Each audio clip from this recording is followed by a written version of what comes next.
Settle into the quiet of this moment, dear listener, and let the world around you soften, like a candle flickering into stillness. Close your eyes if you feel ready, or simply rest your gaze on something gentle, a shadow on the wall, the curve of a pillow, the faint glow of a distant light. Tonight, we invite you to drift not into the rush of the present, but into the slow, measured rhythm of a time long past. This is Boring History for Sleep, a sanctuary of stories woven to cradle your mind, to guide you toward rest with tales that are rich yet unhurried, vivid yet soothing. Our journey tonight is not one of haste or heroism, but of footsteps, faith, and the weight of a world that shaped the crusades of Sogov, dust, devotion, and dreams that crumbled under the sun. Imagine yourself standing at the edge of a medieval village, the air thick with the scent of damp hay and wood smoke. The year is 1096, and the world is alive with whispers of a holy call. From the stone steps of a cathedral in France, Pope Urban II has spoken words that ripple across Europe, igniting hearts with a promise to reclaim Jerusalem, the city of God, is to secure salvation. But this is not a tale of kings or knights in gleaming armor. No, you are an ordinary solar farmer with soil-stained hands, a weaver with a threadbare shawl, perhaps a child clutching a wooden cross carved by your father. You are one of thousands who have left behind the familiar rhythms of home, drawn by a hope that feels both sacred and impossibly distant. The Crusades were not just battles fought with swords and shields, they were journeys, endless and grueling, across continents where every mile tested the body and the spirit. They were moments of fervent prayer and crushing despair, of lives bound by belief yet broken by the road. Over the next 2 hours, we will walk these paths together. From the muddy trails of Europe to the sun-scorched stones of Jerusalem, we'll linger in the daily lives of pilgrims, feel the weight of their steps and stand beside those who fought, prayed, and watched as history unfolded in fire and silence. Our story will unfold in 4 parts, each a thread in this vast tapestry, each designed to carry you deeper into the past and closer to the edge of sleep. Picture the scene now, a dawn heavy with mist, the horizon a blur of green and grey. You stand among a crowd, your breath visible in the chilly air, your heart pounding with a mix of fear and faith. The priest ahead speaks of Jerusalem, a city of gold and light. But the road before you is nothing but mud and uncertainty. This is where our tale begins, not with glory, but with the simple, relentless act of walking. The Crusader caravans of 1096 were a test of endurance, a pilgrimage where survival was a miracle in itself. Let's step into that world gently and let the rhythm of their lives, their hopes, their struggles, their quiet moments wrap around you like a soft blanket. As you listen, feel the tension of the day slip away. You're not on that road, not truly. You're here, safe in the present, where the only journey is the one your mind takes. Let the story unfold. Let the words flow like a river and let yourself drift toward rest. We begin with the People's Crusade, a march of the humble and the hopeful, where every step was a prayer and every mile a peril. As you settle into the quiet of this moment, imagine yourself standing at the edge of a world that no longer exists. The year is 1096, and you reign not a knight clad in shining armor or a noble with a retinue of servants. You're an ordinary solar farmer, perhaps with hands rough from years of tilling soil, or a weaver whose fingers know the rhythm of the loom, or maybe even a young apprentice barely old enough to understand the weight of the journey ahead. You stand on a muddy track in northern France, the air heavy with the scent of wet earth and the faint smoke of a distant fire. Around you is a crowd, a sea of faces, men with weathered skin, women clutching infants, children darting through the throng, their laughter a fleeting note in the morning chill. This is the People's Crusade, a pilgrimage born of fervor and faith, but also of desperation and dreams that would crumble under the relentless sun. You've left your village behind, drawn by the words of a preacher who spoke of salvation. Pope Urban II's call at Clermont last year still echoes in your mind, a plea to reclaim Jerusalem, the holy city, from those who hold it. The promise is simple: take up the cross, and your sins will be forgiven. You've sewn a red cloth cross onto your tunic, its edges already fraying. In your sack, you carry a crust of black bread, a small wedge of cheese, and a water skin that sloshes half empty. Your shoes, if you have them, are thin, the soles worn from years of use. You lean on a stick, its wood smoothed by your grip, and you look down the path ahead. It stretches into the distance, a ribbon of churned earth winding through fields and forests with no end in sight. The priest leading your group, a weary man with a voice like a bell, rides a donkey and calls out. God wills it. The crowd echoes his cry, but you notice some voices falter, their eyes fixed on the horizon. This is not a tale of battles or triumphs, but of the journey itself, a long, painful, deadly walk that broke most before they ever glimpsed the Holy Land. To understand the Crusades, you must first walk the road, for it was the road that tested body and soul, that stripped away illusions and left only the raw truth of survival. Let's step into this world together, slowly, deliberately, and feel the rhythm of their lives, their hopes, their fears, their quiet moments of resolve. The People's Crusade was not the disciplined march of the First Crusade, with its armored knights and supply trains. It was a movement of the poor, the devout, the desperate tens of thousands of men, women, and children who left their homes with little more than faith to guide them. You're one of them, part of a caravan that stretches across the landscape like a living river. The air hums with sound, the murmur of prayers in Latin, the creak of cartwheels, the lowing of oxen, the soft weeping of a child. Someone nearby sings a hymn, their voice thin but steady, and it blends with the shuffle of feet, creating a cadence that becomes the heartbeat of the caravan. You walk, step after step, the mud sucking at your shoes, the weight of your sack pulling at your shoulder. The road is not what you imagined when you left home. You pictured a pilgrimage, a holy path lit by divine purpose, but this is a track of mud and stone, scarred by the passage of countless feet. The spring rains have turned it into a quagmire, and each step is a struggle. Your shoes, if you still have them, are soaked, the leather splitting at the seams. Blisters form on your heels, sharp and stinging, and you wince with every stride. You see others limping, their feet wrapped in rags torn from their cloaks. Some have no shoes at all, their toes caked with mud, their faces set in grim determination. You try to focus on the priest's words, his promises of Jerusalem, but the ache in your legs and the hunger in your belly make it hard to think of anything else. Hunger is your first true companion on this journey. By the second day, your bread is gone, the cheese reduced to a moldy rind. You share a scrap with a woman whose child clings to her skirts, his eyes wide with want.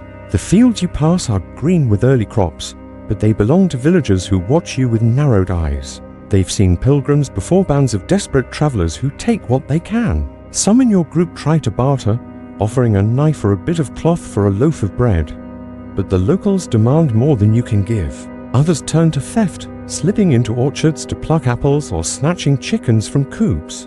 The villagers fight back, and you hear shouts in the distance, the crack of a staff against bone. You keep walking, your stomach a hollow knot, your mouth dry as dust. You learn to chew grass to dull the hunger, to suck on a smooth stone to keep your mouth from drying out. The water skin you carried is empty now, and the streams you find are murky, tasting of earth and decay. Some drink anyway, desperate for relief, but soon they're doubled over, clutching their bellies as dysentery takes hold. You see them fall behind, their faces pale, their eyes glassy. The caravan doesn't stop, you can't afford to. The priest urges you forward, his voice hoarse but insistent. God will provide. You want to believe him, but the road ahead is empty, and the faces around you grow thinner, more drawn with each passing mile. The caravan is vast, a moving city of thousands, but it's chaotic, unorganized. There are no maps, no guides who know the way. The priest points east, toward the rising sun, but the path twists through forests and over hills, and you often lose sight of the horizon. You hear languages you don't understand: French, German, the occasional snatch of Latin from a monk or cleric. Some in your group are from distant lands, their clothes and accents strange, their stories of home unfamiliar. You try to stay close to those you know, but the crowd shifts like a tide, and sometimes you find yourself walking among strangers, their faces blurred by exhaustion. As you move through the Rhineland, the air grows heavy with a different kind of tension. Some in your caravan, led by men who speak of purifying the land for Christ, turn their zeal on the Jewish communities in cities like Worms and Mainz. You hear whispers of violent Christian mobs storming synagogues, demanding conversion or death. One morning, you pass through Worms where the streets are unnaturally quiet. The houses are shuttered, the air tinged with the faint smell of smoke. You see dark stains on the cobblestones and look away, not wanting to know what they mean. The priest calls it God's will, but the words feel hollow and you quicken your pace, eager to leave the city behind. These pogroms, as history will call them, are a grim shadow over the early days of the crusade. In Worms and Mainz, thousands of Jewish men, women and children are killed, their homes looted, their lives erased in a frenzy of misplaced faith. You hear stories from other pilgrims of synagogues burned, of families torn apart, of rivers stained red. The violence is not your doing, but it clings to the caravan like a stain, and you feel a chill that has nothing to do with the spring air. You clutch your cross tighter, whispering a prayer, and keep walking. The road takes you into Hungary, where the land changes. The fields give way to rolling hills, and the air carries the scent of pine and damp stone. But the challenges grow. The Hungarians are wary of your caravan, having heard of the chaos left by earlier groups. They close their gates, refuse to trade, and sometimes send soldiers to drive you away. One night, as you huddle around a small fire, bandits attack. They come from the shadows, their faces hidden, their voices sharp and foreign. They take what little you have: a cloak, a pair of shoes, the wooden cross you carried from home. Some in your group fight back, and you hear screams, the dull thud of clubs. When morning comes, there are fewer faces in the caravan, and you walk on, your heart heavier than your steps. The days blur together, each one a repetition of hunger, cold and pain. You learn to sleep where you fall, curled on the ground with your cloak as a blanket, the stars above indifferent.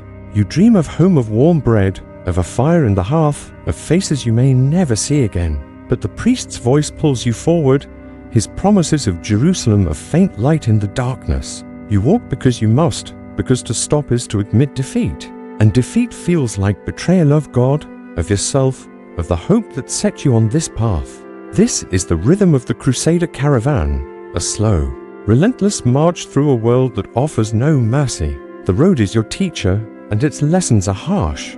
You learn to endure, to ignore the blisters on your feet, the ache in your bones, the fear that gnaws at your thoughts. You learn to pray, not with the fervor of the priest, but with a quiet, desperate need.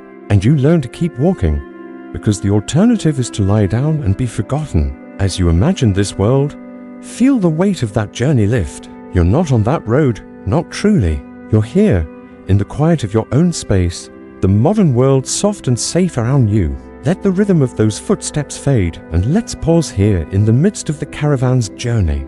To catch our breath, the road is far from over, and the trials ahead will test these pilgrims in ways they cannot yet imagine. The sun is low now, casting long shadows across the uneven path you tread. You're still part of the people's crusade, a weary pilgrim among thousands, your feet sore and your heart heavy with the weight of days spent walking. The air in the Balkans, where you find yourself now, smells of pine and dust, a sharp contrast to the damp fields of the Rhineland you left behind. The caravan has grown smaller, its numbers thinned by hunger, sickness, and the violence that seems to shadow your every step. Yet you walk on, driven by the faint promise of Jerusalem, a city you can barely imagine a place of light and salvation. So different from the mud and misery of this endless road. Imagine yourself pausing for a moment, your breath visible in the cooling air of dusk. You lean on your walking stick, its wood worn smooth by your grip, and look around. The caravan stretches out before and behind you, a ragged line of figures silhouetted against the fading light. There's a woman nearby, her face lined with exhaustion, tying a strip of cloth around her child's bleeding foot. An old man mutters prayers, his voice barely audible over the creak of a cartwheel. Somewhere in the distance, a hymn rises, faltering but persistent, its notes weaving through the murmur of the crowd. This is the rhythm of your life now, the shuffle of feet, the weight of hunger, the constant struggle to keep moving forward. The road through the Balkans is harsher than anything you've faced before. The paths are narrow, winding through steep hills and rocky valleys. The stones cut into your feet, which are now wrapped in rags, your shoes long since worn to nothing. Each step sends a jolt of pain through your legs, but you've learned to ignore it, to focus on the next bend in the path, the next rise in the terrain. The air is dry, and the sun beats down by day, baking the earth until it cracks. At night, The cold is sharp, seeping through your thin cloak and into your bones. You huddle with others for warmth. The smell of unwashed bodies and damp will a constant presence. Sleep comes in fits, broken by the rustle of leaves or the cry of someone in pain. Hunger has become a familiar ache, a dull companion that never leaves. Your sack is empty now, the last of your food gone days ago. You've learned to scavenge, picking berries from thorny bushes, chewing tough roots, even gnawing on strips of bark when there's nothing else. The streams you find are few, and their water is often cloudy, tasting of silt. You drink anyway, because you must, but you've seen what happens to those who drink too freely. Dysentery spreads through the caravan like a silent plague, claiming the weak and the young first. You pass them on the roadside, their bodies curled in on themselves, their faces pale as the moon. You avert your eyes and keep walking, because to stop is to risk joining them. The caravan is not just a group of pilgrims, it's a moving village, chaotic and fragile. There are no leaders here, not truly, only the priest, whose voice grows hoarser with each sermon, and a few men who shout orders but seem as lost as the rest. You hear languages you can't understand: German, French, snippets of Latin from a monk who clutches a tattered book of psalms. The crowd shifts constantly, and you struggle to stay near those you know. Sometimes you find yourself walking beside strangers, their faces gaunt, their eyes hollow. You share a nod, perhaps a crust of bread if someone has one, but words are few. The road demands all your energy, leaving little for talk. The locals in these lands are wary, their villages fortified with wooden palisades. They've heard of the caravans that came before, bands of pilgrims who looted fields and barns, leaving chaos in their wake. They close their gates as you approach, their eyes hard with suspicion. Some in your group try to barter, offering trinkets or labor for food, but the villagers rarely agree. Others turn to theft, slipping into fields under cover of night to steal grain or vegetables. You hear the consequences: shouts, the clash of sticks, sometimes the scream of someone caught. The caravan moves on, leaving behind anger and blood. One evening, as you rest by a small fire, the air thick with the scent of burning pine, you hear a commotion. Bandits, someone whispers, and your heart quickens. They come from the hills, their figures dark against the twilight, moving with the silent purpose of wolves. The caravan erupts into chaos, people running, screaming, clutching what little they have. You grab your stick and crouch behind a cart, your breath shallow. The bandits are quick, taking cloaks, knives, anything of value. Some fight back, and you hear the dull thud of blows, the cry of pain. By morning, the attackers are gone, and so are more of your companions. You find a man lying still, his eyes open to the sky, and you whisper a prayer before moving on. The road teaches you endurance, but it also teaches you loss. You've seen children grow quiet, their small bodies unable to keep up. You've seen women collapse, their infants still in their arms. You've seen men, strong when the journey began, reduced to shadows of themselves, their steps faltering until they fall behind. The caravan doesn't wait, it can't. The priest urges you forward, his voice a constant refrain: God will provide. But the words feel thinner now, worn out like your shoes. You want to believe, but the road is a relentless teacher, and its lessons are carved in hunger and pain. As you cross into Anatolia, the land changes again. The hills give way to open plains, the air dry and heavy with the scent of baked earth. The sun is merciless, scorching your skin, turning your lips to cracked leather. You wrap a rag around your head, but it does little to shield you. The horizon shimmers, a cruel mirage of water that never appears. The caravan is smaller now, its numbers dwindling with each mile. Some have died, others have fled, slipping away to villages or forests, their faith broken by the road. You wonder if you should do the same, but the thought of turning back feels like a betrayal of God, of the priest, of the hope that still flickers in your chest. The people of Anatolia are different, their language strange, their clothes unfamiliar. Some look at you with pity, offering a handful of figs or a sip of water, but others are hostile, driving you away with stones or staffs. You hear stories of earlier caravans, groups that were ambushed, massacred, or simply vanished. The priest tries to preach, holding up a cross and shouting about salvation, but his words are lost in the wind. The locals watch from a distance, their faces unreadable, and you feel the weight of their gaze. You're an outsider here, a stranger in a land that owes you nothing. The road through Anatolia is a crucible, burning away what little strength you have left. Your feet are a mess of cuts and blisters, each step a small agony. You've torn strips from your tunic to wrap them, but the cloth is filthy, soaked with sweat and mud. You move slower now, your body heavy, your thoughts clouded. The caravan is a ghost of what it was, its numbers reduced to a few thousand, maybe less. You see faces you no longer recognize, and you wonder where the others went. Did they find refuge, or did the road claim them? One day, as you trudge through a narrow valley, the air changes. It's sharper, heavier, carrying the faint sound of hooves. You look up, and your heart stops. Riders appear on the hills, their armor glinting in the sun. These are not bandits, but Seljuk Turks, you'll later learn, though now they're just a terrifying force. The caravan freezes, then scatters, people running in all directions. Arrows whistle through the air, and you drop to the ground, curling into a ball, your hands over your head. The screams are deafening, the ground shaking with the charge of horses. You smell dust and blood, hear the cries of those who fall. When it's over, the silence is worse. The caravan is broken, its members dead or fled. You lie there, trembling, alone in a land you don't understand. This was the fate of the People's Crusade. Of the tens of thousands who set out in 1096, almost none reached Jerusalem. They were not warriors, not prepared for the road or the enemies they faced. They died of hunger, disease, or violence, their dreams of salvation buried in the dust. The First Crusade, which followed, would be different, better armed, better led, but it would face the same brutal road. To be a pilgrim in 1096 was to walk into a world that cared nothing for your faith, where every mile was a gamble with death. As you lie there, imagining the dust settling around you, feel the weight of that journey lift. You're not in that valley, not truly. You're here in the quiet of your own space, the modern world a soft cocoon around you. Let the rhythm of those long-ago footsteps fade, and let's turn our gaze forward.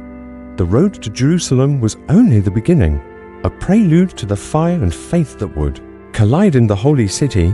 As you rest in the quiet of your own space, let the echoes of the Crusader caravan's weary footsteps fade into the distance. The muddy tracks of Europe and Anatolia are behind us now, replaced by a new scene, one that hums with tension and the weight of a moment that would shape history. It is the summer of 1099, and you stand before the walls of Jerusalem, the holy city, its golden stones shimmering under a relentless sun. You're not a pilgrim now, nor a knight in gleaming armor, but a witness to the siege of Jerusalem, a moment where faith and fire collided, where dreams of salvation met the harsh reality of war.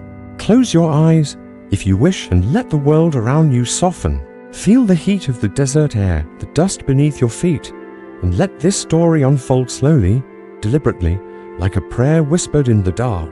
The First Crusade, unlike the ill-fated People's Crusade, was a disciplined force, knights, soldiers, and nobles who had survived the long march across continents.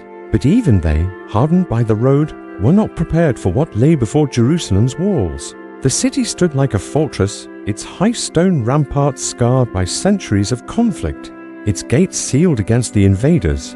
Inside, a diverse population, Muslims, Jews, and a small number of Christians braced for the assault, their lives bound to the city's fate. The Crusaders, camped outside, were driven by a fervor that had carried them thousands of miles. But now they faced a new test: hunger, heat, and the unyielding defenses of a city they believed was theirs by divine right.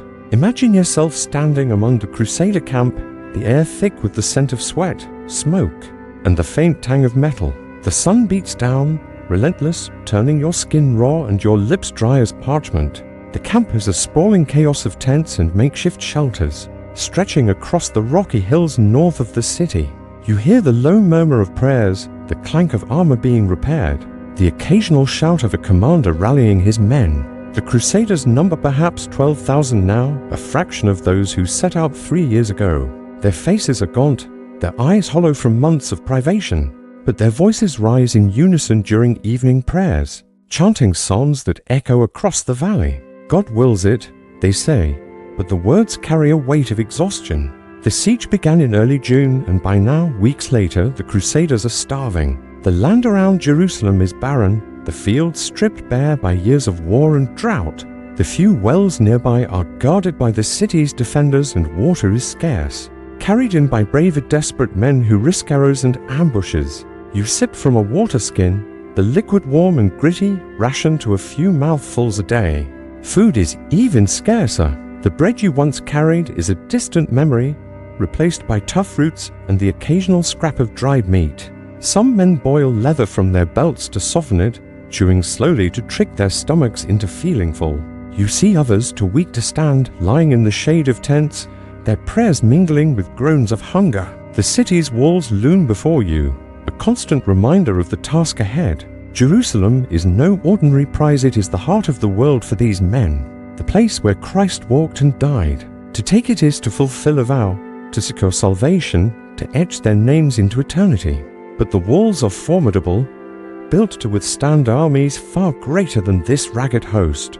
They rise high, topped with battlements where defenders stand watch, their silhouettes dark against the sky. You hear the occasional shout from within, the clang of metal, the faint wail of a child. The city is alive, defiant, and the Crusaders know they must breach it soon or perish in the attempt. The leaders, men like Raymond of Toulouse, Godfrey of Bouillon, and Robert of Normandy gather in their tents, their voices low but urgent.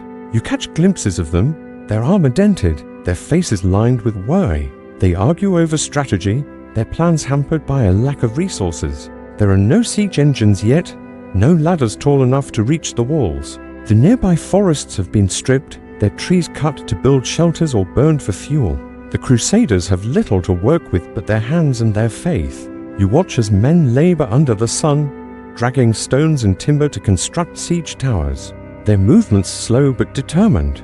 The air smells of sawdust and sweat, and the rhythmic thud of hammers becomes a constant backdrop to the camp's life. The defenders, too, are preparing. From your place in the camp, you can see movement on the walls, archers taking position. Men piling stones to hurl down, women carrying water to douse fires. The city's governor, Iftikhar ad-Dawla, has fortified Jerusalem with supplies and men. Knowing the Crusaders will not retreat, you hear stories from defectors who slip out under cover of night. The city is crowded, its people tense but resolute. Muslims and Jews stand side by side, united in their defense of their home. They've heard of the Crusaders' zeal, of the massacres in Antioch and other cities, and they expect no mercy. The air carries the faint scent of boiling oil, prepared to pour on any who dare approach the walls. Days pass and the heat grows unbearable. You feel it in your bones, a weight that presses down, sapping your strength. The Crusaders organize processions, walking barefoot around the city's walls, carrying crosses and chanting psalms. You join them, your feet burning on the hot stones, your voice hoarse but steady. The priests lead the way, their robes dusty, their voices rising in a call for divine aid. You pass the Mount of Olives, its slopes dotted with ancient trees, and you imagine Christ looking down on this scene, his city under siege. The procession is both a plea and a show of defiance, a message to the defenders that the Crusaders will not falter. But as you walk, you see men stumble, their bodies weakened by hunger, their eyes fixed on the unattainable walls. The first assaults are desperate, disorganized. Men rush the walls with makeshift ladders, only to be met with a hail of arrows and stones. You hear the screams, see figures fall, their bodies crumpling to the ground. Boiling oil pours from the battlements, its acrid smell mixing with the dust. The defenders are relentless, their arrows finding gaps in armor, their stones crushing skulls. You stay back, helping to carry the wounded, their faces pale, their wounds too terrible to dwell on. The priests move among them, offering prayers, their hands trembling as they trace the sign of the cross. The air is thick with the sounds of war shouts, the clash of metal, the crack of breaking wood, but you notice moments of silence, too, when the fighting pauses and the world seems to hold its breath. By mid-July, the siege towers are ready to massive structures of wood and rope, creaking under their own weight. You watch as men push them toward the walls, their muscles straining, their faces set in grim determination. The towers are a marvel, built from scavenged timber and sheer will, but they're vulnerable.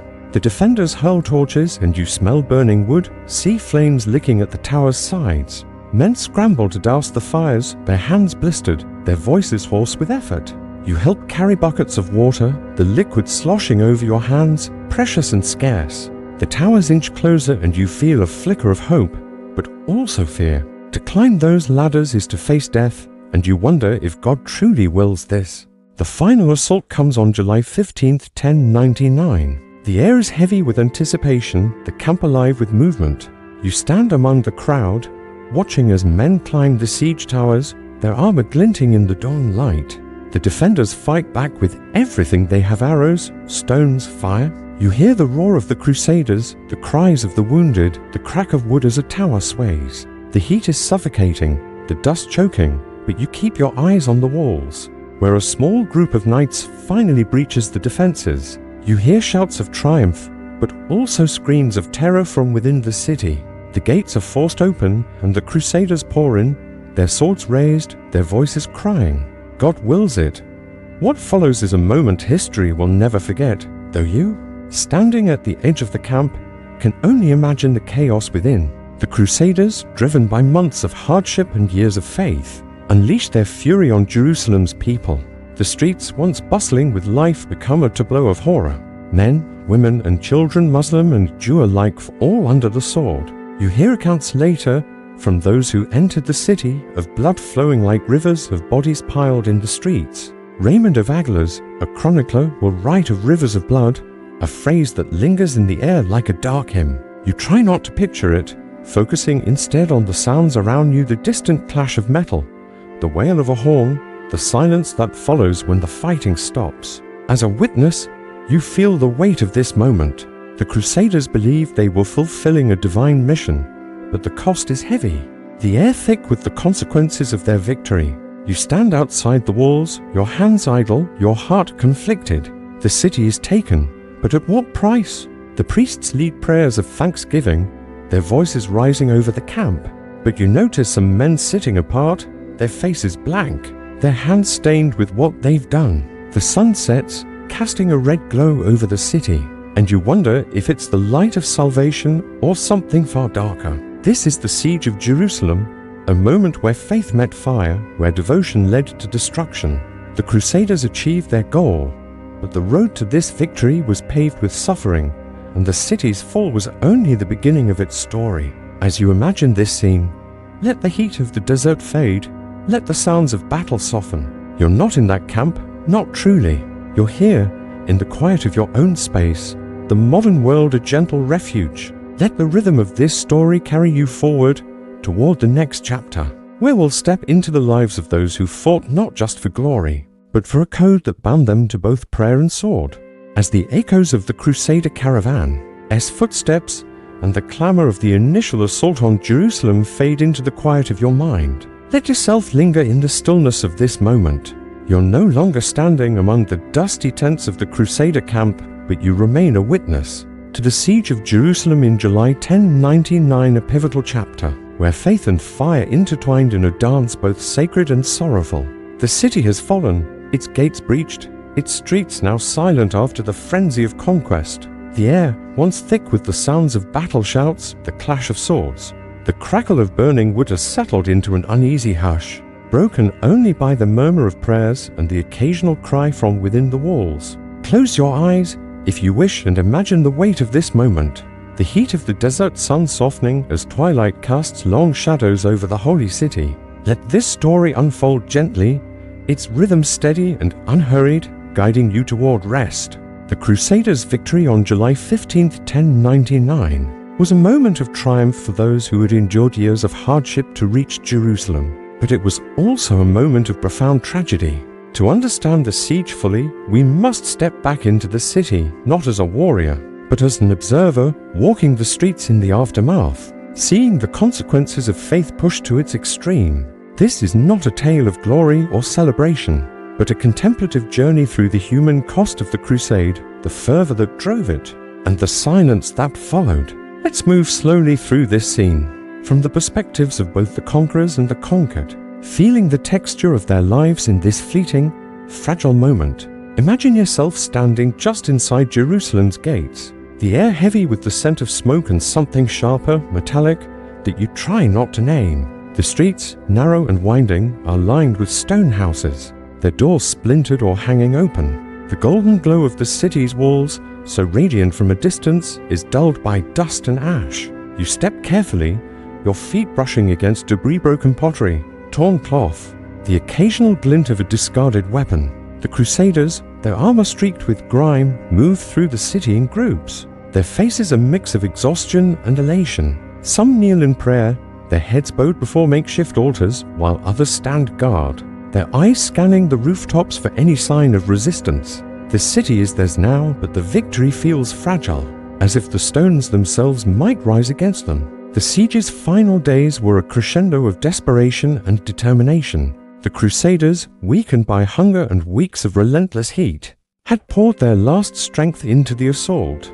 You recall the siege towers, their wooden frames groaning as they inched toward the walls, the men inside shouting prayers to drown out their fear. The defenders, a mix of Muslim soldiers and Jewish residents, fought with equal resolve, hurling stones and boiling oil, their voices rising in defiance. When the walls were breached, the Crusaders flooded in, their swords flashing in the sunlight. The chronicler Raymond of Aglers wrote of rivers of blood, a phrase that hangs heavy in the air, a metaphor for a reality too grim to describe in detail. Lives were cut short, homes destroyed, and the city's sacred spaces mosques, synagogues. Churches became stages for a violence that spared no one. As you walk through the streets, you see the aftermath. The Al-Aqsa Mosque, a place of worship for Muslims, is quiet now, its courtyard stained with the marks of battle. Nearby, the Church of the Holy Sepulchre, revered by Christians as the site of Christ's tomb, is filled with Crusaders, their voices raised in thanksgiving. You hear the chant of the Te Deum, a hymn of praise, its notes echoing off the stone walls. The contrast is stark. One group celebrates salvation while another mourns loss. You pause at a corner where a small group of Crusaders kneels, their hands clasped to iron crosses, their faces wet with tears. For them, this is the culmination of a vow, a moment of divine fulfillment. But you also see the faces of those who did not fight, women, children, the elderly who huddle in doorways, their eyes wide with fear or blank with shock. The defenders, too, had their stories, though history records fewer of their voices. Imagine yourself as one of them, perhaps a Muslim merchant who had lived in Jerusalem for years, or a Jewish scholar who studied in the city's synagogues. You had watched the Crusaders approach with growing dread, knowing the stories of Antioch, where entire populations were slaughtered. The city's governor, Iftikhar ad-Dawla, had prepared as best he could, stockpiling food and water, reinforcing the walls, rallying the people. You helped as you could, carrying water to the walls, praying in the mosque, or hiding your family in a cellar. When the Crusaders broke through, you heard the screams, saw the flames, felt the world you knew collapse. Now, as you hide or flee, you carry the weight of a city lost, its rhythms of trade, prayer, and community silenced. The Crusaders' fervor was not just a military force. It was a fire that consumed everything in its path. They believed they were reclaiming a holy city, acting as God's soldiers, but their actions left a mark that would linger for centuries. You see this in the faces of the survivors, both conqueror and conquered. A knight, his armor dented, sits against a wall, staring at his hands as if seeing them for the first time. A woman, her head scarf torn, cradles a child who no longer cries. The air is thick with the consequences of faith pushed to its limits, where devotion became destruction. You walk past a synagogue, its doors burned, its scrolls scattered, and you feel a pang of sorrow for the lives that were here, now gone. Yet life in Jerusalem, even in this moment of chaos, does not stop entirely. You notice small acts of humanity amid the devastation. A Crusader shares a sip of water with a wounded comrade, their voices low and gentle. A Muslim woman, hiding in an alley, whispers prayers for her family. Her words are soft counterpoint to the silence. A Jewish elder, his robes torn, helps another to his feet, their eyes meeting in quiet understanding. These moments are fleeting, but they remind you that even in the darkest hours, the rhythm of human life persists fragile, resilient, unbroken. The Crusaders, now masters of the city, begin to organize. You see them clearing the streets, dragging debris to the edges, setting up guards at key points. The leaders Raymond, Godfrey, Robert meet in the shadow of the Holy Sepulchre. Their voice is steady but weary. They speak of governance, of fortifying the city, of fulfilling their vows to God. You hear talk of a new kingdom, a Christian Jerusalem, but the words feel distant, like a dream not yet solid. The city is theirs, but it is also a burden, a place that demands protection and care. You wonder how long this victory will last, how long these stones will hold their new rulers. As you move through the city, you notice the smells changing, smoke giving way to the faint scent of bread baking in a hidden oven, of incense burning in a church. The Crusaders are settling in, claiming houses, praying in sacred spaces. You see a priest blessing a group of soldiers, his hands raised, his voice calm but firm. You hear the clink of coins as some begin to trade, bartering for food or cloth with those few locals who remain. Life, even here, finds a way to continue, its rhythm slow but persistent. You pause by a fountain, its basin cracked but still holding water, and you dip your hands, feeling the coolness against your skin. For a moment, the world is quiet, and you can almost forget the horrors that came before. But the horrors cannot be forgotten entirely. The chroniclers will write of this day, their words heavy with both triumph and tragedy. Fulcher of Chartres, who was not in Jerusalem but heard the accounts, will speak of the Crusaders wading through blood, a vivid image that captures the cost of their victory. From the defender's perspective, the loss is immeasurable: families torn apart, homes destroyed, a city's spirit wounded. You stand at the edge of the Temple Mount, looking out over the city, and you feel the weight of these stories. The Crusaders believed they were doing God's will, but the price was paid in lives, in faith tested to its breaking point. As you imagine this scene, let the intensity of the moment soften. The sun is setting now, the sky a deep purple, the city quieting under its new rulers. You're not in those streets, not truly. You're here, in the comfort of your own space, the modern world a gentle refuge around you. The siege of Jerusalem was a moment where faith met fire, where the dreams of pilgrims became the reality of conquest. Its echoes would shape the centuries to come, but for now, let them fade. Let the rhythm of this story carry you forward toward a new chapter, where we'll step into the lives of men who lived by a code as strict as it was strange, men who prayed and fought in equal measure. As the heavy air of Jerusalem's fallen streets fades into the quiet of your mind, let the clamor of battle and the weight of conquest slip away. You're no longer standing amid the dust and fire of 1099, but stepping into a different world, one of stone chapels and whispered vows, where faith and discipline intertwine in a rhythm both austere and profound. It is the early 12th century, and you find yourself in the presence of the Knights Templar, men who lived by a code that bound them to prayer and sword in equal measure. Close your eyes, if you wish, and imagine the cool air of a monastery, the faint scent of incense, the soft rustle of wool robes brushing against stone. This is not a story of battles or sieges, but of daily lives shaped by rules and rituals, of men who prayed at dawn and donned chainmail by noon. Let this tale unfold slowly, its cadence steady and soothing, guiding you toward rest. The Knights Templar, founded in 1119, were a new kind of warrior, born in the aftermath of the First Crusade. They were monks who fought, soldiers who prayed, their lives governed by a code so strict it shaped every moment of their existence. Imagine yourself as one of them, not a knight in shining armor, but a man who has taken vows of poverty, obedience, and chastity. Your life dedicated to protecting pilgrims in the Holy Land. You're not in a battlefield now, but in a Templar preceptory of fortified monastery in Jerusalem. Perhaps, or acred stone walls cool against the desert heat. The air smells of wax and myrrh, and the silence is broken only by the murmur of prayers and the distant clink of metal. Your day begins long before dawn, in the darkest hours when the world is still. You rise at 3 a.m., roused by the toll of a bell, its sound deep and resonant, echoing through the dormitory. The room is sparse, its stone floor cold under your bare feet. You sleep not in a private chamber, but on a simple pallet shared with another brother. Your bodies separated by a thin curtain of wool. The rule of the Templars, a document of over 600 regulations, governs every aspect of your life, and it demands you rise for matins, the first of 8 daily prayers. You pull on your white wool tunic, its red cross a stark contrast against the fabric, and join your brothers in the chapel. The chapel is a place of quiet power, its walls adorned with simple crosses, its air thick with the scent of burning incense. You kneel on the stone floor, your knees aching but your mind focused. The brothers chant in unison, their voices low and rhythmic, the Latin words of the Psalms rolling like a tide. Domini, exordi orationem meum, they sing, Lord, hear my prayer.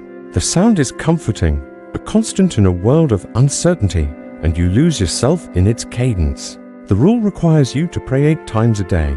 From matins in the early hours to compline at night, each service a reminder of your vows, your purpose, your place in God's plan. After matins, you return to the dormitory, but sleep is brief. The bell rings again for lauds, and you rise once more, your body heavy but obedient. The rule forbids idleness, and even these quiet hours are filled with purpose. You wash your hands in a basin of cold water, the splash a sharp contrast to the stillness. Breakfast is simple bread, water, perhaps a bit of cheese or dried fruit, eaten in silence as a brother reads from Scripture. The rule dictates that you share your cup and plate, a reminder of your vow of poverty. You own nothing, not even the clothes on your back. They belong to the order, to be replaced only when worn beyond repair. As dawn breaks, the preceptory comes alive with activity, though it is always disciplined, measured. You move to the armory where you prepare for the day's duties. Your role as a Templar is to protect pilgrims traveling to Jerusalem, and this means readiness for battle at any moment. You don your chainmail, its weight familiar but heavy, each link a cold reminder of the violence you may face. The rule requires you to check your equipment daily: sword, shield, dagger, all kept in precise order. You run your fingers along the blade, ensuring it is sharp, and adjust the straps of your shield, its surface scarred from training. The air smells of oil and metal, and you hear the soft clank of other knights preparing nearby. The rule is your guide in every action. Its 600 clauses a map for your life. It tells you how to dress white for knights, brown or black for sergeants, the lower ranks. It tells you how to eat no meat on certain days, no excess, no laughter at meals. It tells you how to speak sparingly, with humility, avoiding gossip or jest. It even tells you how to sleep fully clothed, your lamp burning, ready to rise at a moment's notice. You've memorized many of these rules. Their words a constant refrain in your mind. Obey your master, hold no personal wealth, guard your chastity. They are strict, but they give structure to a life that could easily be consumed by chaos. Your mornings are often spent training, your body moving through drills with sword and shield. You spar with another brother, your movements precise, the clash of metal muffled by the open courtyard. The sun is rising now, its heat beginning to press against your skin, but you focus on the rhythm of the fight: step, thrust, parry, step. The rule forbids you to strike in anger, so you train with discipline, your mind as sharp as your blade. You're not fighting for glory or gold, but for duty, for the pilgrims who rely on your protection, for the forgiveness of sins you carry like a weight. When not training, you might ride out to escort a group of pilgrims along the roads to Jerusalem. The landscape is harsh, the air dry and dusty, the horizon shimmering with heat. You ride a sturdy horse, its hoofs kicking up clouds of sand, your eyes scanning the hills for bandits or raiders. The pilgrims walk behind, their faces weary but hopeful, their voices murmuring prayers. You keep your distance, as the rule commands, speaking only when necessary. You're not their friend, but their guardian, a silent presence in white and red. The road smells of baked earth and sweat, and you feel the weight of your chainmail, the heat of the sun, the responsibility of lives not your own. Midday brings another prayer sext, then none each a pause in the day's rhythm. You return to the chapel, your armor removed, your tunic damp with sweat. The coolness of the stone is a relief, and you kneel again, the familiar words of the Psalms grounding you. The brothers around you are a community, bound by shared purpose, but also by shared sacrifice. You've given up family, wealth, even the simple pleasures of a laugh or a warm bed alone. The rule forbids personal attachments, but you feel a quiet bond with these men, forged in silence and service. Food is sparse, as the rule demands fasting before battle or on holy days. You eat in the refectory, a long hall with wooden tables, the air heavy with the smell of bread and herbs. The meal is simple barley porridge, a handful of olives, water from a shared cup.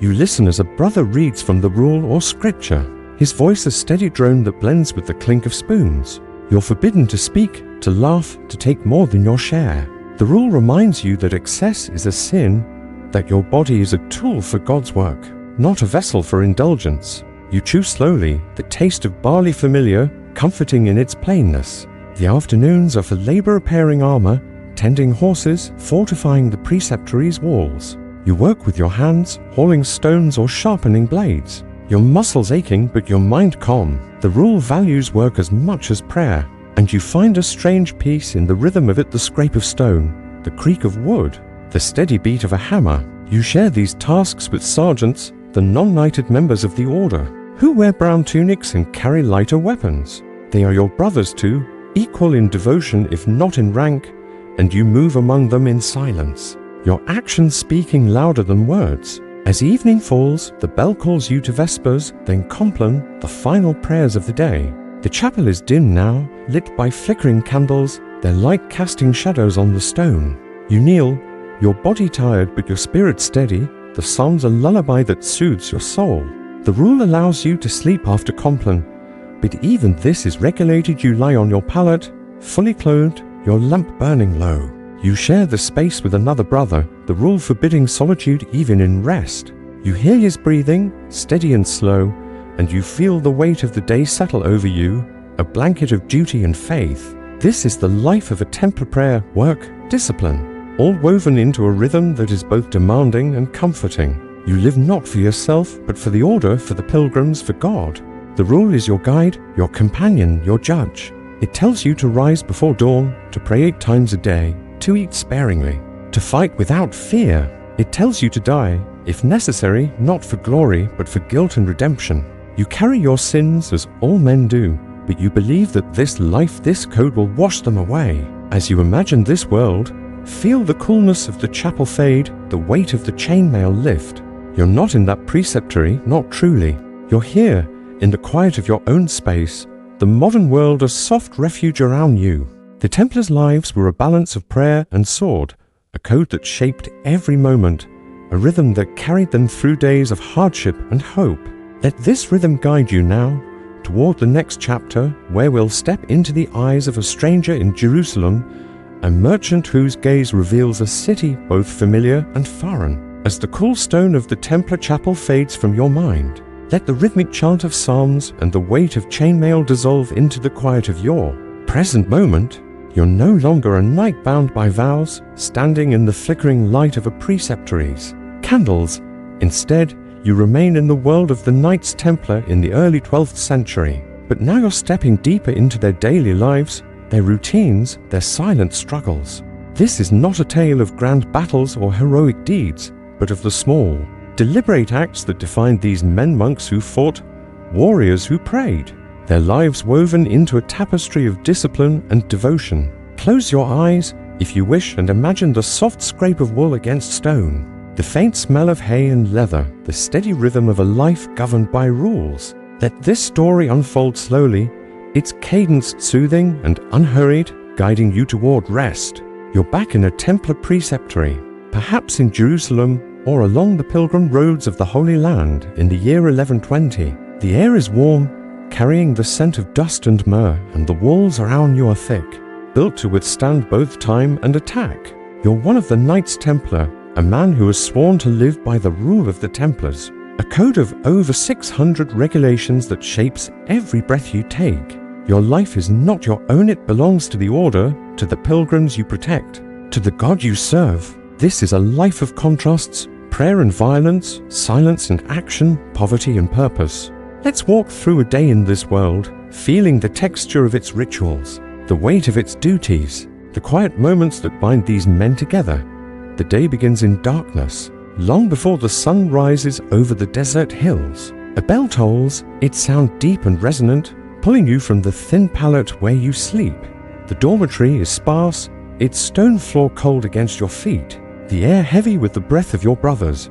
You share your pallet with another knight, as the rule demands, a reminder that solitude is a luxury you've forsaken. You rise, pulling on your white wool tunic, its red cross a symbol of your vow. The fabric is coarse, patched in places, for the rule forbids vanity or excess.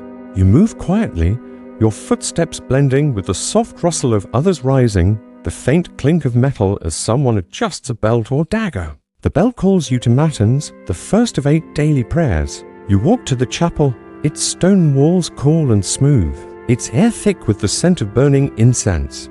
The brothers kneel in rows, their white tunics glowing faintly in the candlelight. You join them, your knees pressing into the stone, your voice merging with theirs in the chant of the Psalms. Deus in adiutorium meum intend, you sing, O God, come to my aid. The words are familiar, a rhythm that steadies your heart. The rule requires these prayers Matins, Lauds, Prime, Terce, Sext, None, Vespers, compline each a pause in the day, a moment to realign your soul with your purpose. You find comfort in their repetition, a lullaby of faith that carries you through the hours. After Matins, you return to the dormitory for a brief rest, but sleep is fleeting. The bell rings again for Lauds, and you rise once more, your body protesting but obedient. The rule forbids idleness, and even these early hours are filled with purpose. You wash your face and hands in a basin of cold water, the splash a sharp note in the silence. Breakfast is sparse bread, water, perhaps a handful of dried figs, eaten in the refectory as a brother reads from Scripture. You sit at a long wooden table, the air smelling of yeast and dust, and you share your cup and plate with another as the rule commands. The reading is solemn, the words of St. Augustine or the Gospels filling the space, and you eat in silence, your thoughts turned inward. The rule governs every detail of this meal. You're forbidden to take more than your share, to speak, to laugh. The bread is coarse, the water tepid, but you're grateful for it, knowing that hunger is a companion to many on the roads outside. The rule reminds you that your body is a tool, not a master, and excess is a sin. You chew slowly, the act almost meditative, the rhythm of the meal blending with the rhythm of the day. When the reading ends, you rise, bowing your head in thanks, and move to the next task. Your steps steady, your mind clear. Morning brings work, and for a Templar, work is as sacred as prayer. You might be assigned to the armory, where you polish swords and repair chainmail. The air heavy with the smell of oil and metal. Your hands move with precision, checking each link, sharpening each blade. The rule requires your equipment to be ready at all times, for danger is never far. You hear the soft clank of other knights working nearby, their movements deliberate, their silence a bond, or perhaps you're tending horses, brushing their coats, checking their hooves for stones. The stables smell of hay and leather, and you find a quiet satisfaction in the task. The rhythm of the brush a counterpoint to the prayers still echoing in your mind. If you're a knight, your mornings often include training. You step into the courtyard, the sun now climbing, its heat pressing against your skin. You wear your chainmail, its weight a familiar burden, and take up your sword and shield. You spar with a brother, your movements practiced but controlled, the rule forbidding anger or pride in combat. The clash of metal is muffled, the courtyard open to the sky, and you focus on the rhythm step. Thrust, parry, step. Your body moves as if by instinct, honed by months of discipline. You're not fighting for glory or vengeance, but for readiness, for the pilgrims who depend on your skill. Sweat beads on your brow, but you ignore it, your mind fixed on the task. At times, you ride out to escort pilgrims along the roads to Jerusalem. The landscape is harsh, the air dry and dusty, the horizon a blur of heat. You ride a sturdy horse, its hooves steady on the rocky path, your eyes scanning the hills for signs of danger. The pilgrims walk behind, their faces weary, their voices murmuring prayers or hymns. You keep your distance, as the rule commands, speaking only when necessary. Your white mantle with its red cross marks you as their protector, a silent guardian in a land of shadows. The road smells of baked earth and salt, and you feel the weight of responsibility. There lives behind you a trust you cannot betray. Midday brings prayer again terse, then sext, then none, each a moment to pause, to kneel, to chant. The chapel is cooler now, the sun high outside, and you feel the stone beneath your knees. The words of the Psalms grounding you once more. The brothers are your family, bound not by blood but by vow, and you feel their presence around you, a quiet strength. The rule forbids personal attachments, but there is a bond here, forged in shared silence, shared sacrifice. You pray for strength, for humility, for the pilgrims you protect, and you feel the weight of your sins, carried like stones in your heart, lightened just a little. Lunch is another simple meal, perhaps barley soup or a bit of salted fish, eaten in silence as another brother reads. The rule forbids meat on certain days, and today is one of them, so you savor the broth. Its warmth a small comfort. You share your bowl, your spoon, your cup, the act a reminder of your vow of poverty. The refectory is quiet, the air heavy with the smell of herbs and bread, and you listen to the reading a passage from the rule, perhaps reminding you to obey, to serve, to endure. You eat slowly, the rhythm of the meal a mirror of the day's rhythm, steady and unhurried.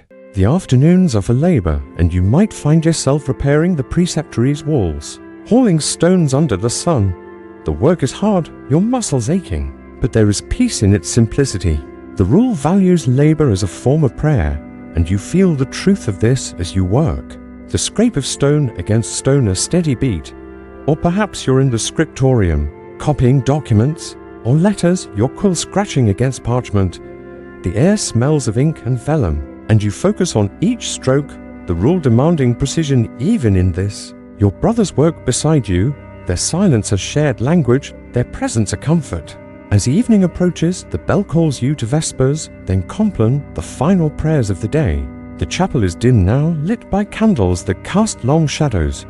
You kneel, your body tired, your mind quiet. The songs are a lullaby, their words wrapping around you like a cloak. In pace in dipsum dormium et requiescum, you chant I will lie down in peace and sleep. The rule allows rest after compline, and you return to the dormitory, lying on your pallet, your lamp burning low. You share the space with another brother, his breathing a soft rhythm in the dark. You close your eyes, the day's duties complete, and you feel the weight of the rule. Both burden and guide settle over you. This is the life of a Templar, a life of prayer, labor, and readiness, shaped by a code that leaves no room for self. You live for the order, for the pilgrims, for the hope of redemption. The rule is your compass. Its 600 clauses are mapped through a world of uncertainty.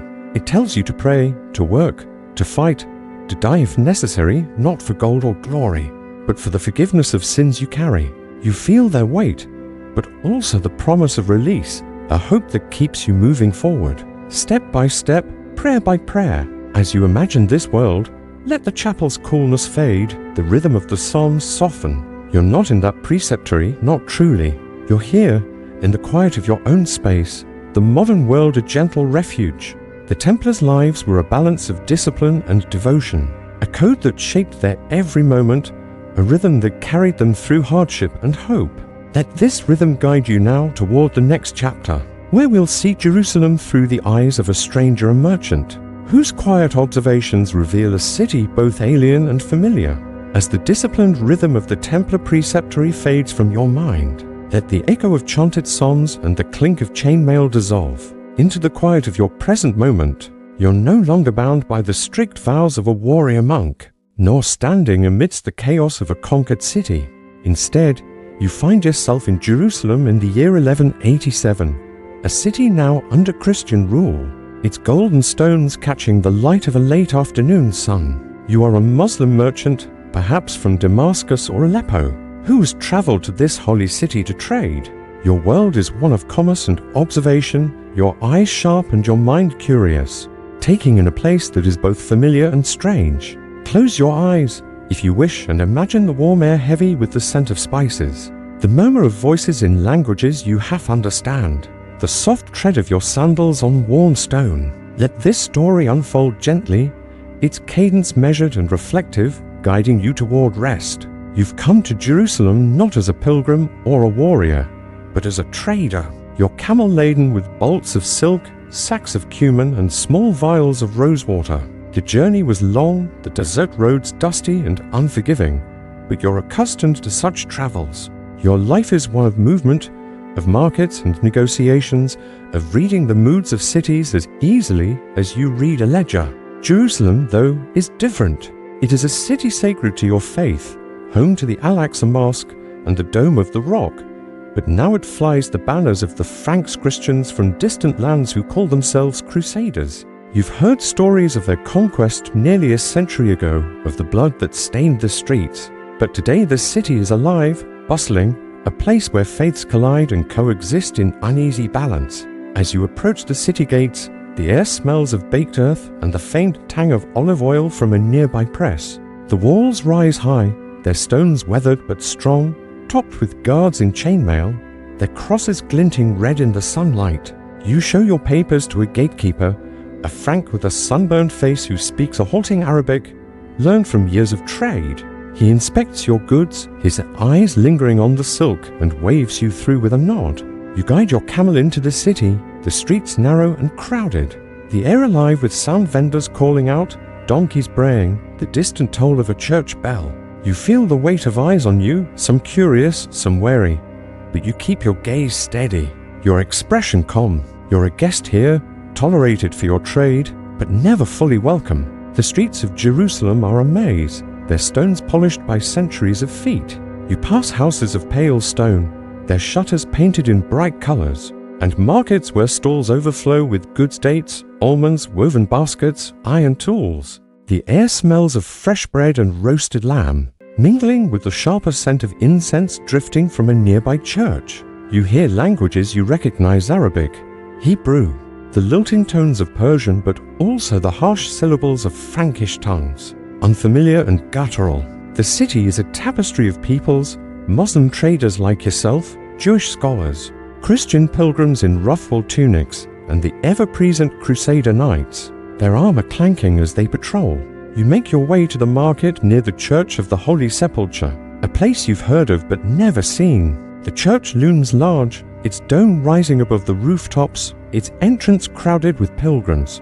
You pause, watching as they kneel, their hands clutching crosses, their voices murmuring prayers. The sight is strange to you, their rituals unfamiliar. You've prayed in mosques all your life, your body bending toward Mecca, your words flowing in Arabic. These Christians pray differently, their gestures broad, their voices rising in a chant that echoes off the stone. You notice a priest in a black robe, his head shaved in a circle, sprinkling water on a pilgrim's bowed head. The act is curious, almost theatrical, and you wonder what it means to them, this water, this gesture of blessing. The market is vibrant, its stalls shaded by awnings of striped cloth. You set up your goods, spreading the silk carefully, arranging the vials of rosewater to catch the light. Traders call out around you, their voices are rhythmic child prices for cloth, for spices, for oil lamps shaped like doves. You negotiate with a Frankish merchant, his accent thick but his eyes sharp. He wants your silk for a church banner, offering silver coins stamped with a cross. You haggle, your voice calm, your hands gesturing to the quality of the weave. The transaction is slow, deliberate, and you feel the rhythm of commerce, familiar even in this foreign city. Other traders, Jews, Muslims, even a Greek from Constantinople move through the market, their goods a bridge between worlds. Yet the city is not at peace. You sense tension in the air, a current beneath the bustle.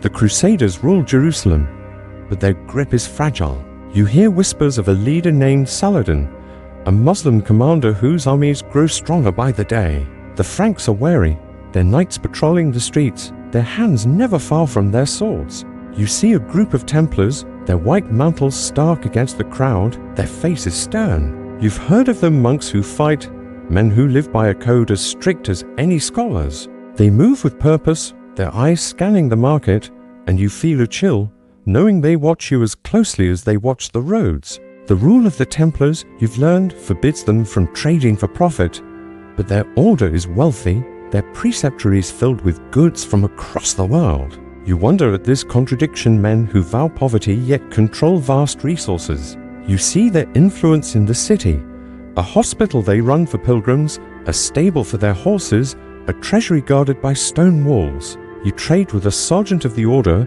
a man in a brown tunic who buys your cumin for their kitchens. His Arabic is better than most, learned from years in the Holy Land, and he speaks respectfully. But you sense the distance between you, the unspoken divide of faith and power. As you move through the city, you visit the Dome of the Rock, a sacred place for your people, now converted into a Christian church called the Templum Domini. The sight is jarring. The golden dome still gleams, but a cross sits atop it, and inside, you hear the chant of Latin prayers. You stand at the threshold, not entering, your heart heavy with the loss of this space. The Franks have claimed it, as they've claimed so much of the city, but you sense its spirit remains, its stones holding centuries of prayers. You whisper a surah under your breath, a quiet act of defiance, and move on, your sandals soft against the stone. The city's daily life is a blend of the familiar and the strange. You see Muslim women in veils, their baskets filled with herbs, moving quickly through the streets. Jewish families gather near a synagogue, their voices low, their eyes cautious. Christian pilgrims, dusty from their journeys, kneel at every holy site, their hands tracing the stones as if they could touch salvation. You notice the markets operate under strict rules, enforced by Frankish officials who collect taxes with a heavy hand. You pay your share, a silver coin pressed into a clerk's palm, and wonder how much of it funds the knights who guard these walls. The air carries the sound of bells, not just from churches, but from monasteries and chapels, their tolls marking the hours of prayer. You're accustomed to the call of the muezzin, its melody rising over rooftops. But here the bells dominate, their clang both beautiful and foreign. You pause by a Gothic church, its arches sharp and unfamiliar, its windows glowing with colored glass. A priest stands at the door, his robe embroidered with gold, and you watch as he blesses a group of pilgrims. The act is solemn, but you sense a showmanship in it, a performance for the faithful. You contrast it with the quiet humility of your own prayers, performed 5 times a day. Your body aligned with Mecca, your heart with God. Trade keeps you busy, but you observe the city's rhythms. The Franks have brought their ways. Bakers sell dense loaves of bread, not the flatbreads you know. Tailors offer tunics cut in strange shapes. Even the horses are shod differently, their hoofs clanging on the stone. Yet you see traces of your world, a spice merchant grinding saffron, a weaver using techniques you recognize from Damascus, a child reciting Arabic poetry in an alley. The city is a crossroads, its people a mix of faiths and tongues, bound by the necessity of living together, even if only for now. You hear talk of Saladin, his name whispered in markets and alleys. The Muslims you meet speak of him with hope, the Franks with fear. His armies are close, they say, gathering strength to reclaim Jerusalem. You feel the weight of this knowledge, the sense that this city's Christian rule is temporary, a moment in a longer story. You've heard of the battles fought here, of the blood that soaked the streets in 1099, and you wonder if such days will come again. For now, you trade, you observe, you pray, your life a quiet thread in the city's tapestry. As evening falls, the market quiets, the air cooling, the scent of jasmine drifting from a hidden garden. You pack your goods, your camel laden once more, and prepare to leave. The city is beautiful in the twilight, its stones glowing softly, its streets alive with the last murmurs of the day. You feel a connection to this place, despite its foreign rulers, its altered sacred spaces. Jerusalem is a city of faith, of history, of stories that weave through time. You carry its images with you, the crowded markets, the solemn churches, the silent mosques, the knights in their white mantles. As you imagine this world, let the bustle of Jerusalem fade, the scent of spices soften. You're not in that city, not truly. You're here, in the quiet of your own space, the modern world a gentle refuge. The merchant's gaze revealed a Jerusalem both familiar and strange, a city where faiths met in tension and trade. Let this story carry you forward, toward the conclusion of our journey, where we'll reflect on the Crusade's long shadow and the peace of the present. As the golden glow of Jerusalem's twilight fades from your mind, let the bustling market sounds and the weight of a merchant, as careful observations settle into the quiet of your present moment. You're still in Jerusalem in the year 1187, walking its stone-paved streets as a Muslim merchant from Damascus or perhaps Cairo. Your senses attuned to the city's rhythms.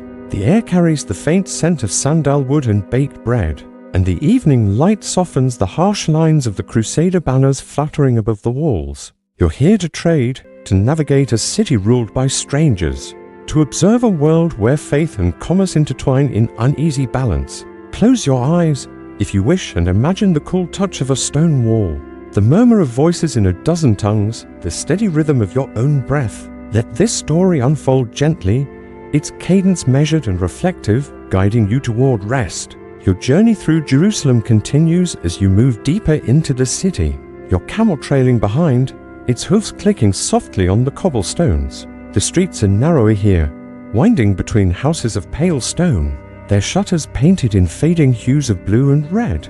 The market near the Church of the Holy Sepulchre is behind you now, its clamor replaced by the quieter hum of residential quarters. You pass a group of children playing with a leather ball, their laughter a bright note in the evening air. A woman in a veil, perhaps a Muslim like yourself, hurries by with a basket of figs, her eyes lowered to avoid the gaze of a Frankish soldier standing at a corner. The city is alive, its pulse steady but guarded, a place where every interaction carries the weight of history.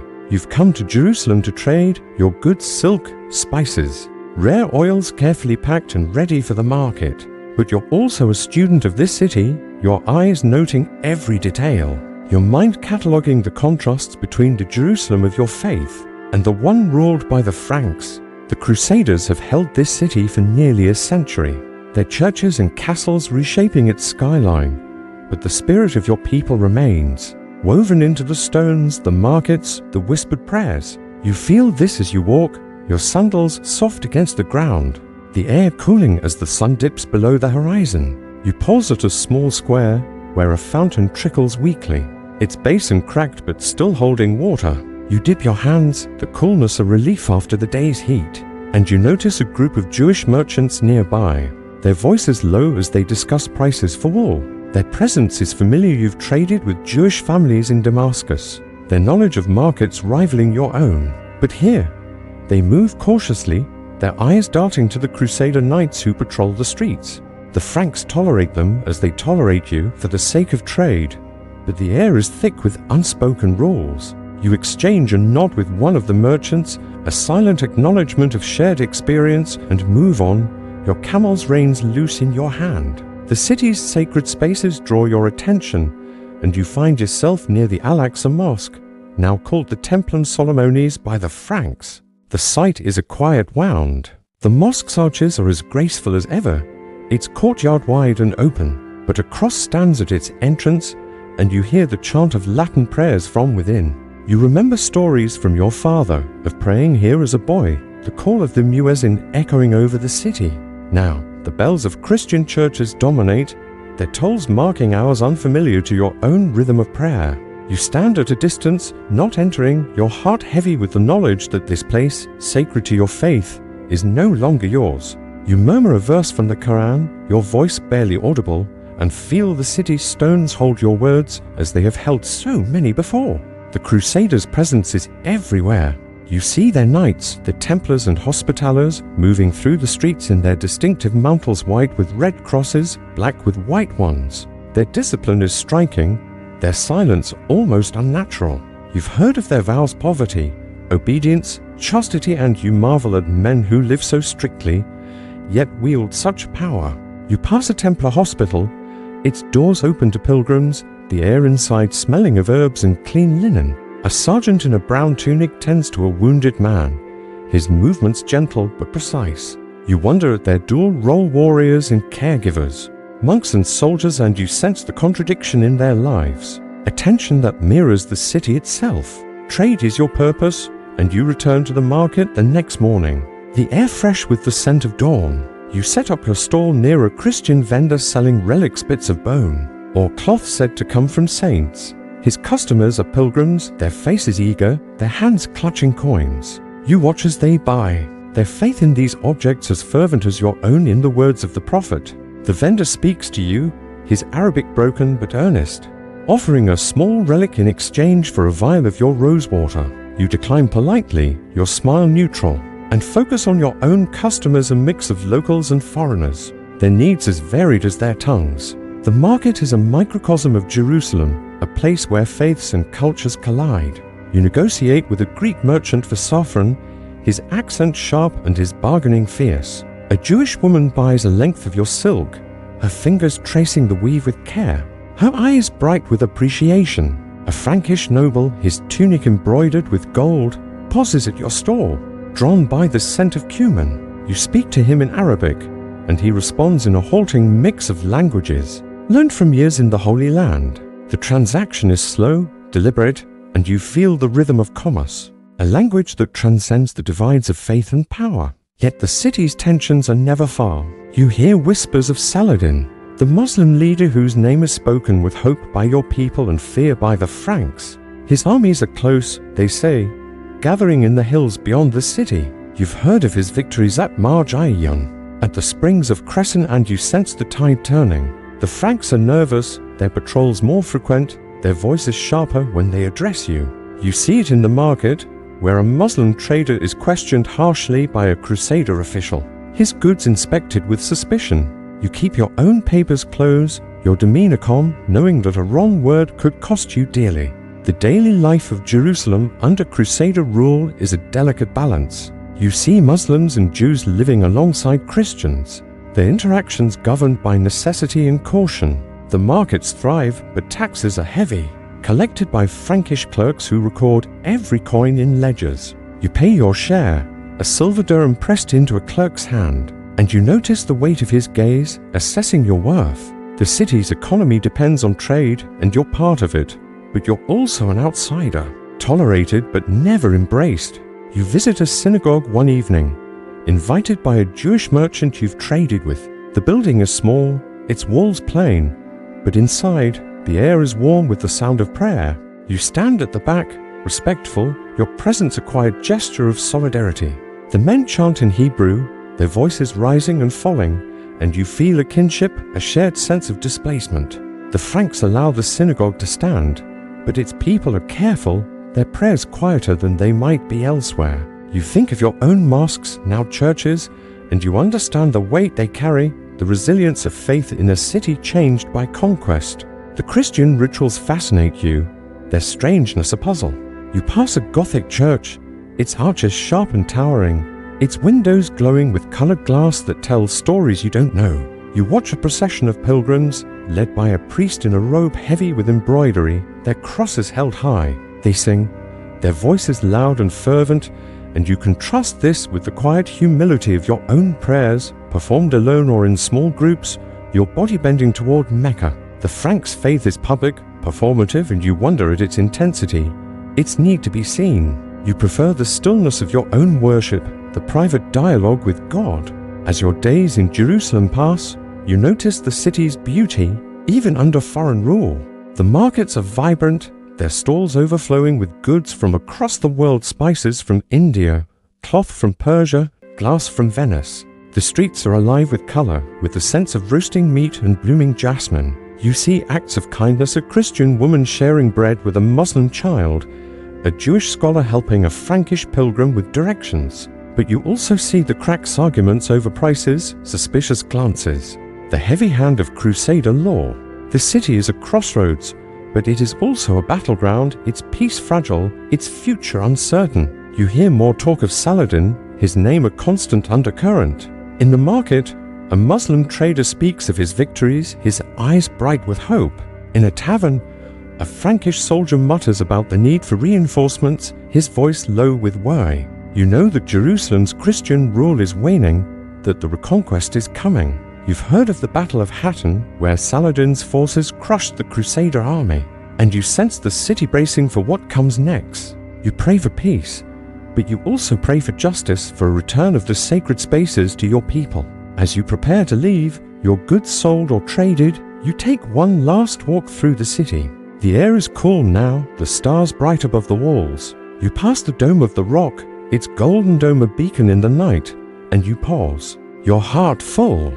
This city is yours in spirit if not in rule, and you carry its memory with you. You think of the pilgrims, the knights, the merchants, all drawn to this place by faith or fortune. You think of the blood spilled here, the prayers offered, the lives woven into its stones. As you imagine this world, let the city's lights fade, the murmur of its voices soften. You're not in Jerusalem, not truly. You're here, in the quiet of your own space, the modern world a gentle refuge. The merchant's gaze revealed a city of contrasts, where faith and trade danced in uneasy harmony, where history turned on the edge of a sword. Let this story carry you toward our final reflection, where we'll weave together the threads of this journey and find peace in the present. As the final echoes of Jerusalem's bustling streets fade from your mind, let the weight of the merchant's observations, the Templars' disciplined prayers, the siege's fire, and the caravan's weary footsteps dissolve into the gentle quiet of your present moment. You've walked a long path tonight through the dust-choked roads of 1096. The blood-stained walls of 1099, the silent chapels of the Templars, and the vibrant, tense markets of 1187. Each step has been a thread in a vast tapestry, woven from faith, struggle, and the relentless rhythm of human lives seeking meaning in a world both sacred and unforgiving. Now, as you rest in the comfort of your own space, let's linger here in the stillness to reflect on the Crusades, not as a tale of glory or conquest, but as a mirror held up to the human heart, its hopes, its flaws, its enduring need for something greater. Picture yourself standing at the edge of a desert, the horizon stretching wide and golden under a fading sun. The air is warm, carrying the faint scent of dust and distant jasmine, and the world is quiet, save for the soft whisper of wind across the sand. You're no longer a pilgrim trudging through mud, a knight bound by vows, or a merchant navigating a city of strangers. You're simply you, here, now, in a moment of peace that feels like a gift. After the weight of the stories we've shared, the Crusades were a time of fervor and fire, of lives shaped by belief and broken by hardship. But they were also a time of human connection, moments of kindness, of shared bread, of prayers, whispered in different tongues but with the same longing. Let's pause to consider the pilgrims of the People's Crusade, those ordinary souls who left their villages with nothing but faith to guide them. Their road was not one of triumph, but of endurance, each step a testament to their hope. Even as hunger and violence claimed so many, you can still hear the rhythm of their footsteps, the murmur of their prayers, the creak of cartwheels in the mud.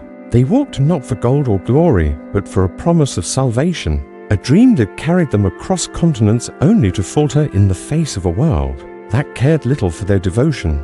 Their story is a reminder of the power of belief, but also of its fragility, of how hope can both lift and break the human spirit. Then there was the Siege of Jerusalem, a moment where faith met fire in a collision that left scars still felt today.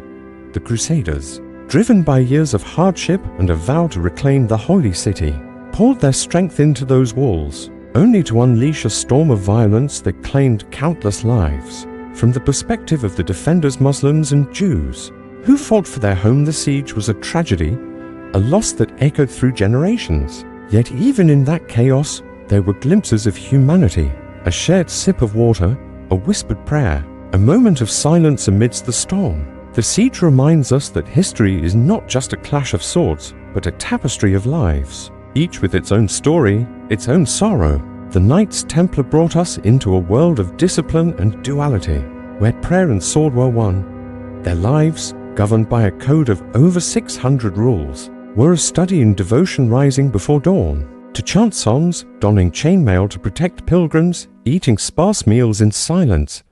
Their preceptories were places of quiet strength, their days a rhythm of work, prayer and readiness. Yet their vows of poverty and chastity stood in contrast to the wealth and power their order wielded, a tension that mirrored the broader contradictions of the Crusades. The Templars show us the cost of living for a higher purpose, the weight of a life shaped by rules, and the quiet beauty of discipline in the face of chaos. Finally, we walked with the Muslim merchant, seeing Jerusalem through eyes both curious and cautious. His gaze revealed a city transformed by Crusader rule, yet still vibrant with the pulse of trade and faith. The markets hummed with life, the streets echoed with bells and prayers. But beneath it all was a current of tension, a city poised on the edge of change. The merchant's observations of Christian rituals, Templar discipline, the resilience of Muslim and Jewish communities remind us that history is not a single story, but a chorus of voices, each seeing the world through its own lens. His presence in Jerusalem, just before Saladin's reconquest, is a testament to the enduring human need to connect, to trade, to find meaning in a shared space. As you reflect on these stories, let them settle around you like a soft blanket. The Crusades were a time of profound human experience, faith that moved mountains, violence that shattered lives, moments of connection that transcended division. They remind us of our own capacity for hope, for resilience, for finding light in the darkest of times. The pilgrims, the warriors, the merchants, they were not so different from us, their dreams and fears echoing across centuries. They sought meaning in a world that often felt uncertain, just as we're community. There lives a fragile thread in the fabric of history. Now, as you lie in the quiet comfort of your own space, Feel the weight of those long-ago journeys lift. You're not on a muddy road, not standing before a besieged city, not kneeling in a stone chapel or bargaining in a crowded market. You're here in the present, where the air is soft, the world gentle, and the stories of the past are just that, stories. They are tales to soothe, to inform, to carry you toward rest. The Crusades, with all their complexity, are a reminder of the human spirit's endless search for purpose, a search that continues in our own lives, though in ways far gentler than those of 1096 or 1187. Let the rhythm of these stories linger, their lessons soft but profound, the pilgrim's faith, the crusader's fervor, the Templar's discipline, the merchant's curiosity. They are all part of the human story, a story that connects us to the past and to each other. As you drift towards sleep, imagine the desert horizon fading, the city's walls softening, the chapel's candles flickering out. You're here now in a world of comfort and peace, where the only journey is the one your mind takes into dreams. If these tales have woven their way into your heart, if they've brought you calm or curiosity, we invite you to join us for more. Subscribe to Boring Orbit on YouTube and let our stories be your nightly companion, guiding you gently into the past and toward rest. Click the button, become part of our quiet community, and let's explore history's soothing rhythms together night after night.